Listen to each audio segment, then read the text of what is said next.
Look, what's good? Who wanna know? All these questions when I finish my session, I'm trying to go, Jumping out the whip like Geronimo. How I'm floating off these genius quotes, I never hit the flow. It's clever how I maneuver, I never miss a show. Billy the Bruiser, I pin the whole game in a figure four. Watch me, I'm Godspeed, not no carbon copy. I can't stop or box me in, I live off beat.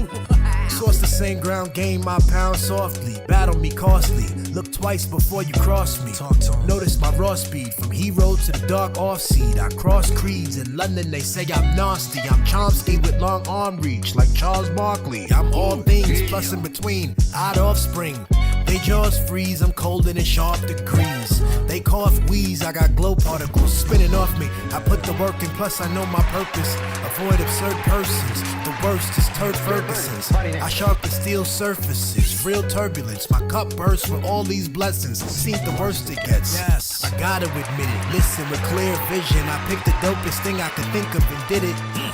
I laugh a lot, but my aim's steady. The weight of this crown heavy. Some shit that leave the average cabbage split it. Get it? Yo, who this? Look, I'm really not impressed with you simps. They swear they want bows, that's ludicrous. I'm ruthless. Bust doors down with swift boot kicks, deuces. Kids stuck on stupid glue sticks. Usually humble, but the truth is I fly plus I do shit. And my wrist cold like goose pimps. Hey, what up, y'all? It is episode 90 today. It is October 20th, episode 90. We are doing, it's the 7th episode of the series, 30 for 30. Doing 30 days, 30 episodes. And today I've named it Gratitude. I don't really know where it's going to go, to be honest with you. I have no clue where we're going to go with this today. I've named the episode Gratitude. It is Sunday. I hope everybody's doing well. Yeah, we're gonna keep this going, yo. Yeah. How's life? Happy Sunday, yo. Yesterday we talked about ego and reality. I think yesterday was more like a philosophy conversation more than some of the other stuff that had to do with politics and contemporary stuff and talking about myself. But they're all sort of mixing it all in, and I'm talking about just getting comfortable and like the fucking title of this podcast, this show, this live stream, it's how I see it. And these are the things that just pop up in my head. And I'm sharing with you. So I thank you for joining me on this discussion, Gratitude, man. I just want to give gratitude. I want to pause for a second and notice that even when I'm doing these podcasts, sometimes I am, I just find that anxiety sometimes comes from a lack of gratitude. So even like in this moment, if I'm talking and I get this sense that every minute needs to be filled with some words, I need to be saying something or else it's not exciting enough. When I first started doing YouTube, the model that I had was like the successful YouTuber was like, yo, what up? Yeah, big energy, he's like, smash that like button. Big cuts on the videos and this and that. And that's evolved with TikTok, and that's, it's even shorter attention spans, and there's people now with AI too. There's that. So you keep getting these technologies and these waves that are related to the viewing audience, and a system of ideas that tells the content creator he's supposed to be making or she's supposed to be making for the viewing audience. We're supposed to be conscious of the viewing audience, conscious of the attention spans, trying to get their attention because you're competing. It's a competition, and you want those numbers. That's really what you're looking for. You want those numbers, those likes and whatever. And so you're always keen on that, looking for the numbers. And if the numbers don't match, what did you do wrong? Or if the numbers didn't exceed some particular goal, it's like, what'd you do wrong? And so, yeah, sometimes when I'm talking here, if I take a pause, this anxiety arises because of that notion of like making it fun, make it punchy, make it something interesting, make it controversial, go for something, like talk about something else. And I like that I'm continuing to kind of make the choice to kind of go with my flow and to not like latch on to like the random shit going on for some SEO clicks, or to be outside of myself. If I came in with that energy, the click, smash the like button energy, that'd be a little bit outside of myself. But I don't need to do that. I don't need those metrics. I can be grateful. I can have gratitude. Um, it's all tied in, I think, to the other stuff we've been talking about. Because I think, for instance, like those metrics, those YouTube metrics, they exist for a purpose. They exist for a purpose. By and large, it's for YouTube. It's for them to be able to hold on to incredible data to sell that, and have their ad system with Google, the Google ad system, and to be able to command the price points that they do. But we get these data things as we create this content, and it's like these are distractions from what is. It's like I want to be grateful that the technology even exists, and that I can even talk to you guys, and you guys can watch and interact, and we don't have to leave our homes and stuff. I mean, I do think IRL conversation is there's nothing better than that. I think there's a level of the discourse that is different. The communication we understand is like, it's not just words. It's not just, when you see text, you can misinterpret text. It's better to hear inflections in the voice and things like this. It's even better to see body language, because people can be good at the inflections of the voice. You can see body language. Now they're conveying even more information about what they're saying, the subtext of what they're saying, and what they mean when they say it, and this and that. And then even like a Zoom, I think there's something better in person. I truly think that while like the speakers and the microphones are, recreating the vibrations and all this amazing technology, satellites and things are coming through your phones and your computers, that there's definitely minutia of body language that you guys can't see from this framing, and down to even those vibrations. Again, I do think there's likely a sound difference. I mean, it all depends on my quality of my microphone, and the quality of your speaker, and what does that mean? What does that mean on a very subtle cellular level? Like the difference between hearing someone live, experiencing them live, and whatever. But in any case, I'm grateful. I'm just grateful. I'm super lucky. When I first started this, when I first left CNN, I man, the goal was to get like a lot of followers quick. And the thing was,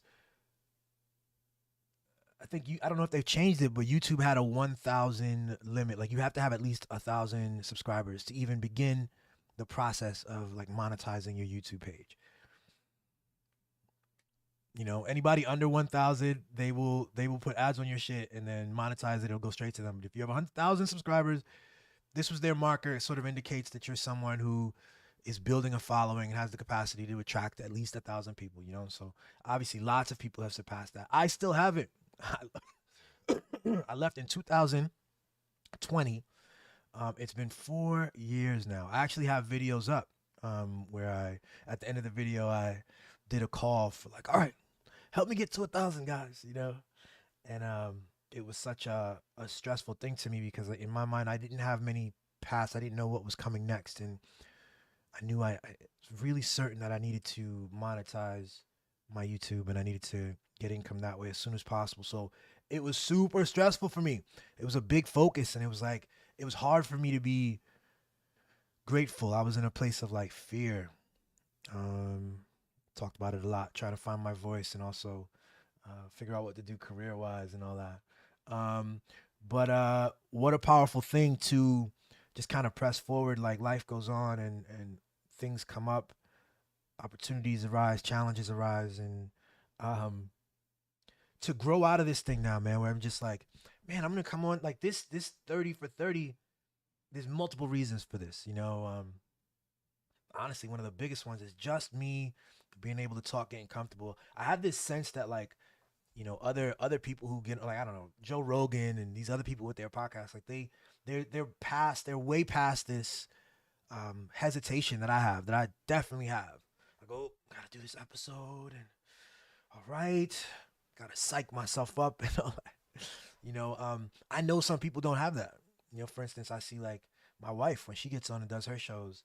Um, she's got a different energy, man. She's ready to go. She'll either not do it. Sometimes she won't do it. So I guess those are the times where the energy's not there. But when she's on, and it's just like boom. She just cranks it, and it feels good. Both of us do that. Both of us kind of feel good afterwards for sure. Um, there's something cathartic about this for both of us, without a doubt. But I'm grateful. It's a lot going on, but gratitude, and I think gratitude has to be a part of it, because gratitude is like, I don't know. I defined gratitude in a different video one time, and I think I want to define gratitude as the capacity, the willingness to notice what is good around you. The opening song of this episode is my song "What Good." What's good? I'm gonna play it in full at the end as well. But what's good? To notice what is good around you, and I think it does several things. It helps with hope, and people. It's helpful to have a light at the end of the tunnel, um, or to know that things are possible. Um, but then also, like, what that means then is like it actually opens up options for you. That means literally that there are things, good things available, and options, modes of being, paths, good paths that you define as good, that could take you wherever you want to go. Um,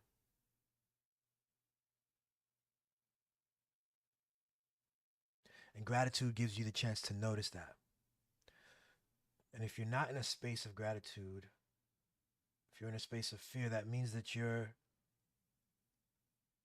and those are legitimate spaces, by the way, but it's harder to see the good. You're focused on surviving. You're focused on avoiding dangers. You can define yourself that way. You can define your time that way. You can define yourself that way. I really think that's what right wing media again is doing. Right wing media recognizes the the frailty of the human mind in this way. This, or call it a frailty, the capacity, this creative malleable nature of the human mind. That a world full of so many different things that each of us um, will, that we can have these states. You know what I'm saying? And that they can put us in a state of anxiety and a division and a fearful of the other. And they can do that, and so they can, they'll come up with stuff, and even if there was some immigrant family somewhere that, yeah, that, like the Haitian cats thing, like these people who insist that there is a story out there, that this is a true thing. And it's like, even if there is an example, a truth of that, how does that show up in national politics from a presidential candidate? I saw a Washington Post article about a car accident, also in Springfield, Ohio. I don't know what's going on. This concerted effort to villainize the Springfield, Ohio immigrant population, but this article pointed out that there was a car accident, a crash that was one of, apparently an immigrant in Springfield was making a poor turn or running a red light, and so this crash, and they put I saw a reel where they're saying, how many car crashes there are in the country daily? About 3,000 every day that just occur. And to pick this one and um, frame it the way that they did, the title was about, it was like Haitian immigrant takes a wrong turn and crashes. And the picture was like a fender bender deal, It's like, these are people actively trying to pull us out of spaces of gratitude, actively trying to draw our attention to things and give us language for problems. Um, What a terrible thing to do, yo. What a terrible way to use your power as an organization. I say this before, like I get on here, it's so easy. I press a couple of buttons, I turn my camera on, I get to spew a bunch of words to you and transmit them over to dozens, potentially hundreds of people, potentially thousands of people, right? So the cost is so low. And that's kind of one of the interesting things. It's like the technology gives us the capacity to share our inner experience in such a way where the cost is so low. When we were dealing with a typewriter, you had to learn how to type. You had to maybe you didn't learn that you just type like this with the two fingers. You had to get ribbon. You had to get ink and all this stuff. Before that, there was the movable type. You had to take time to set up the movable type and the little blocks and the letters. Before that, calligraphy and writing, you had to take the time to write a letter, and that's not before that. Whichever's the the time cost, the energy cost of thinking about and articulating words is so low. What a privilege! What a privilege! We also stand on the shoulders of so many other people who set us up in a way to have language so that we could point to things um, with greater clarity. What do I mean by that? I mean that we all inherit like a vocabulary and a set of like social categorizations, you know? I think that a lot of the you know, the debate and the struggles over gender in this moment is a struggle over language. It's our present day. It's the continuation of past struggles to try to categorize ourselves. The stories that we have in our textbooks about what the human experience is and who we are, what people are, and what you can expect from people and what you should expect from people and how they're not just like passive stories telling us about a truth. They're active stories. They are modeling something and they can form, you know, they form our understanding. And I guess on all things, on gender, on race, our understanding of nationality, our understanding of religion, at this point in 2024, it's all operating at a deeper level. You know, the assumptions we have about what a girl should be in a woman and what women had to endure in terms of like, what they should be. Black people, the assumptions about black people and what it means to be black, and the legal constraints, the social definitions. Those are all like those have all been challenged and given. We have a deeper or we should, right? We still see that a lot of motherfuckers are still super sexist and racist and aren't really up to par yet. But at the very least, we can talk. Like there's room. We're born in this time where there's room. Um, so I'm grateful. I'm grateful because I can't imagine being dictated to with force and with some decent like a pretty efficacy with some efficacy. Like these people can tell me who I am and what I should be doing. I'm so grateful that I have actually some meaningful input into that. Um, that's such a little thing that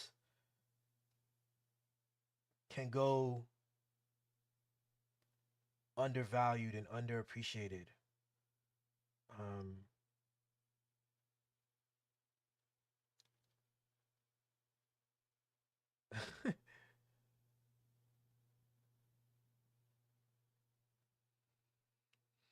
and from that gratitude, it makes you ask deeper questions like, so what am I supposed to do with all this like abundant opportunity? You know, how can I do something not grand and like spectacular and valuable and to fulfill my dreams and to see them through, be our looking at the situation and like choosing to toss it. It's like a waste. Um, I'm grateful. I'm grateful for stuff as a kid. I'm grateful that, my mom, uh, sometimes I talk about being parentified really early, and I usually say it in a context of like, oh, some of it was traumatic and blah, blah, blah. But I don't say it with, I don't have any regrets or any anger. I don't harbor any kind of resentment. Realize that we were all thrust in different conditions and situations, and my mom was a single mother and remarried and, you know, we bonded as mother son through these experiences as immigrants and all these things, raising my two little brothers and chilling in Brooklyn and doing our thing. Um,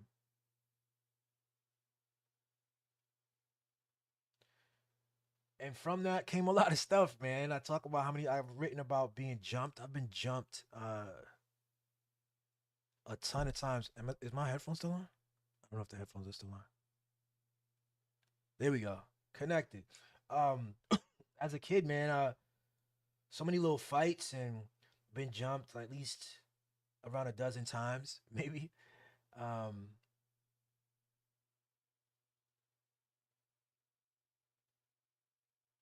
and from each time, I remember just like thinking, why? Like, what's going on? Like, what the hell is this?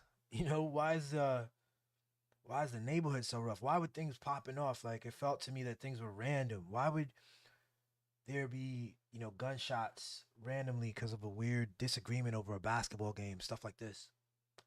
Um, and from that, I developed these little like ways of like staying safe, ways of getting to school and back. I developed even like a lucky kind of system. I would throw my keys up in the morning. I have like two keys on a keychain, and I threw them up in the morning. Every morning, I throw them up as high as I can. I had pretty good eye-hand coordination, so I would catch it most of the time. I catch it, you know, 90% of the time more. And on the days I didn't catch it, I would say I would just kind of pay extra attention. And that was just a thing I picked up. I started doing that in like middle school through high school and stuff. Just a system to ground you. It's a superstitious kind of like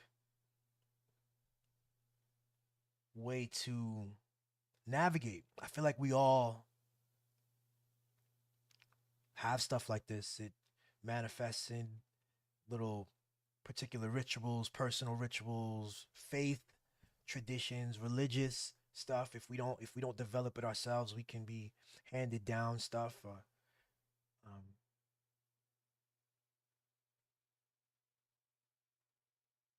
yeah, I'm grateful for all that. I'm grateful for all that because I really do see how each thing set was a setup for the next thing, and each thing was a prep for the next thing. It's crazy. And not only was it a prep for the next thing, but it offered the perspective. It offered the perspective to like to navigate. I do an episode with James Shelby of Tune the Fork, and James talks about overcorrection. He has a theory about how life is about these. You test something and you go over here, and something doesn't feel right, and you go back, and it's probably an overcorrection, and you go back, and it's an overcorrection, and then you find your middle, you find your you space. I like that. I like that. I think that makes sense. I think there's a lot of truth to that. Overcorrection is a word we're using it, but it has a judgment in there. Over. is it over because it you reached a point of pain that brought you back? Is that the over? Is that truly too much? That's a judgment call. That's a subjective call, but it's so that's why like even over correction might not be it, but it's some sort of correction. There's a balance, there's a back and forth, there's a we call it left and right, there's a black and white, call it yin and yang, there's the good and the bad. Um and I feel like some of us can if you take a path that is safer or a path that's been prescribed for you from the elders, from the older people, you're likely to be someone who has fewer of these like the back and forth. You'll have less pain points, but also fewer high points, fewer like challenges overcome, perhaps, right? Because um, you didn't go through the thing and then to hit that thing and overcorrect and come back and hit something you and all those lessons from that. And that's why when people talk about you want to lose, you want to try and fail often so that you get the lessons about reality, about who you are. Um, I got a lot of that. I got a lot of that, man. My story is full of that. A lot of attempts, a lot of following my gut, a lot of like trying stuff, testing stuff, and a lot of failing and a lot of winning. And I'm grateful for it, yo. It's crazy. It's crazy. Um,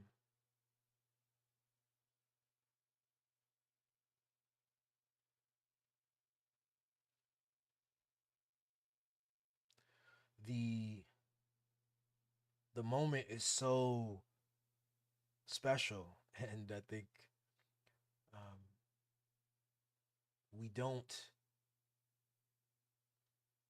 You hear all these quotes all the time about people in life, and they get older or they're on their deathbeds, and they're saying they wish they did more in their life, and they wish they had not maybe did more. Let me reframe that. They'll say something like, they wish they'd tried more stuff or gone after their passions and stuff like this. I just feel like we're all saying the same thing. We're all saying the same thing. It's like our linear concept of a life from childhood to adulthood to death is a particular story. It's like talking about life. It's like talking about the body and you talk about the bones. Talking about the skeletal system is like talking about life as a linear timeline from child to whatever, but from childhood to adulthood. But I think there's another version of this life. Maybe this is more like the neural system. Maybe this is more like the nerves. But life is now,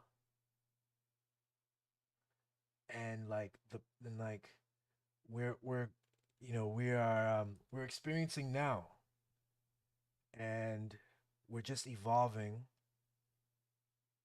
and we're just holding stories. Like we are just a localized collection of experiences that are shaping us. But not just the experiences, the story about the experiences. Because two people having the same experience, one person, internalizes a story of victimhood, of the world imposing and that powerful imposition, and then another person internalizes a struggle story, a story of overcoming, um, and that's what we are.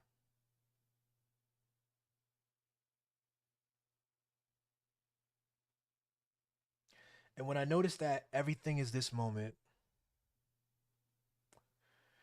and I notice like the full range of experience that's happening in this moment, the full range of just like uh, beautiful flourishing and people well fed and well rested and living lives of ease and happiness and like being around people they love and defining their day and achieving their things, you know what I'm saying? Like simple stuff. I don't mean like I grew up on some like everybody, like be a multimillionaire. Like that was the goal. Like that was the thing. And it's not the goal, bro. Like the goal is something like what I just described there, like good health, good mind, a healthy mind, and the capacity to like find happiness in the subtle things, the ability to create. I have all that, yo. Plus this amazing wife, really special wife, partner, and and like amazing experiences. So I'm grateful. I'm grateful, and I'm grateful because I wouldn't have experienced. I wouldn't be experiencing this if I didn't experience the other stuff. I wouldn't be appreciating this experience the way that I do, um, without all of this. It seems that seems to have to be true, right? So I'm just grateful, man. And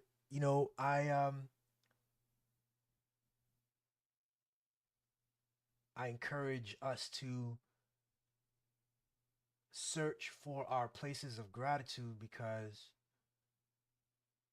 I think there's something magical about gratitude. The capacity to experience and to notice and acknowledge the good around you means the capacity to step into the good, step into something more defined by you.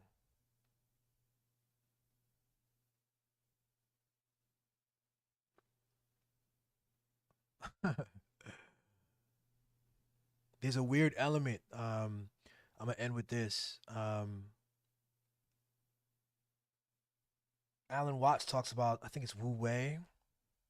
It's an Eastern faith tradition. This element about, it's a paradox, man. It's like you have to let go for things to for what you want to arrive.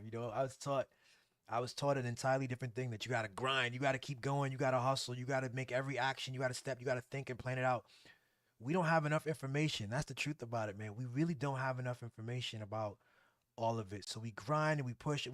For me, it was like, I'm not going to allow any, I'm not going to have regrets. I'm not going to be able to look back and go, oh, I wish I had done. No, I'm not doing that. So yes, go after it, figure that, and then you're going to realize that there's still more to it. And then you're going to need faith. And then you're going to need to pause and detach from all of the definitions and the assumptions and the sense that you are in control. And it's weird how the power, the power, the manifesting power, the love, the experience changes through your capacity to not need and not be in a state of need, and to be in a state of gratitude instead.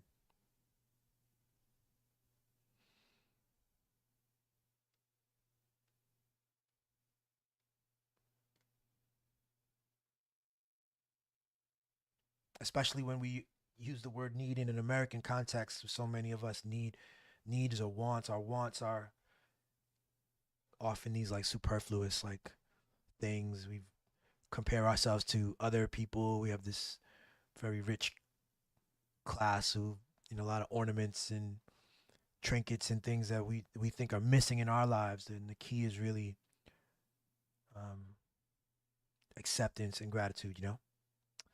Yeah, yeah, yeah. Oh, yeah. That's the episode. 30 for 30. Episode 7 of that. But episode 90 on my podcast. I'm so excited. I'm breezing through these with this. I'll see you tomorrow. Tomorrow's Monday. Take it easy, y'all. I'm gonna leave you with the rest of what's good. Peace. It's all good. What's really good? I'm grateful. A lot's changing. I'm not racing. My next move shifts patterns. I stop pacing. I walk patient. But sometimes you just gotta knock faces. And lately my shot's been hitting. I'm off safety. I'm not chasing. Catch spike, pop they lead. My pen crazy. Y'all too small. Can't play me. I'm takeoff ready. Testing the ramp daily. I'm good. Now let the good times roll, 10 toes down, good times full. This shit is good for my soul, good to go. Y'all hating, okay, good to know, baby. I'm living present, so I'm good how it go. Good gracious, more flows than Mr. Good Bar flavors. My good, dangerous wife so bad, we wake the neighbors. So what's the good news? I hope you good, if not, you gon' feel good soon. And right now you listening to some good tunes. My good sirs and ma'ams, this the last stanza and my replays just surge demand. My verse is Twilight Zone, I'm serving men. Won't stop till I hit 1,000 grand. This life test is full of diversion scams. I curve matter when my words expand. Perfect, that's how this thing go round. I'm living good right now, till it's time's up, pencils down.